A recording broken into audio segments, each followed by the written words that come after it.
It is one of the oldest and richly diverse cities in all of Canada. The centre, a leader in development, characterized by the height and breadth to which its towers and monuments have withstood time.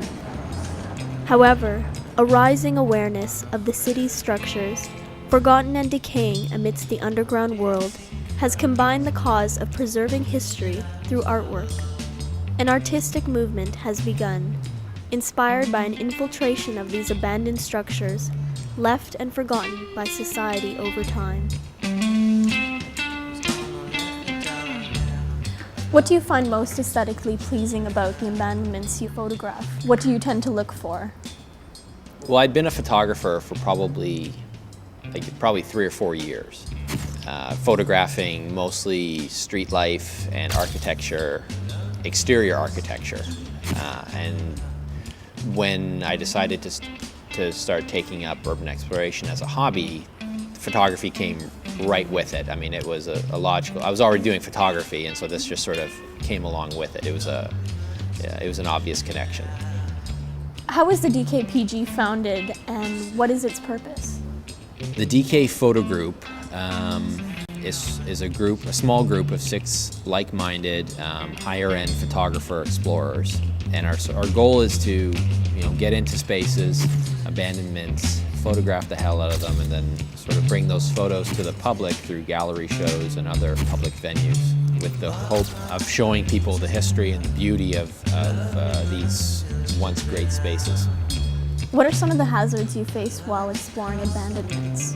From an environmental point of view, there's asbestos, there's mold, there's building collapsing from underneath you. I mean, there's new plaster that's fallen off of this ceiling that hadn't fallen last time I was here. Respiratory problems are huge in some of these places. I mean, the basement of this place I've never been in because I don't have a mask. If I wanted that sort of the risk, the thrill of hacking my lungs out for the rest of my life, then I'd probably go in there right now. But it's about the experience of the building and capturing it on film, and that's what I love about it.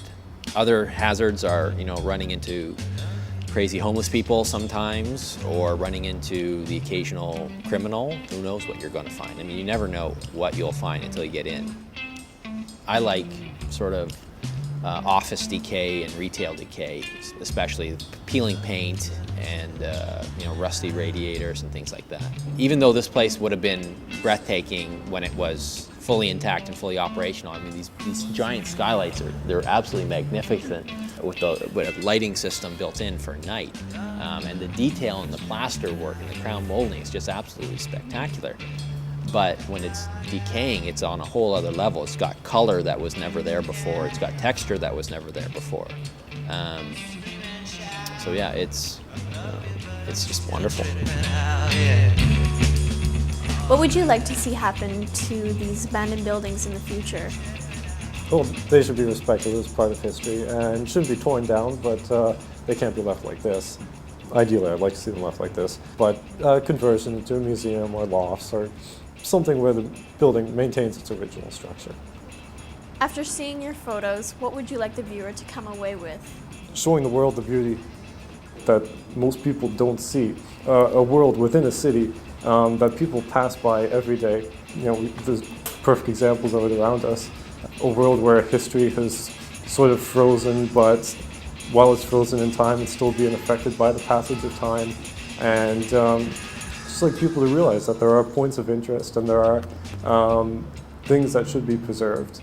And just hopefully get them get a greater appreciation for the people who have come before them and the places, the buildings that originally made up their city.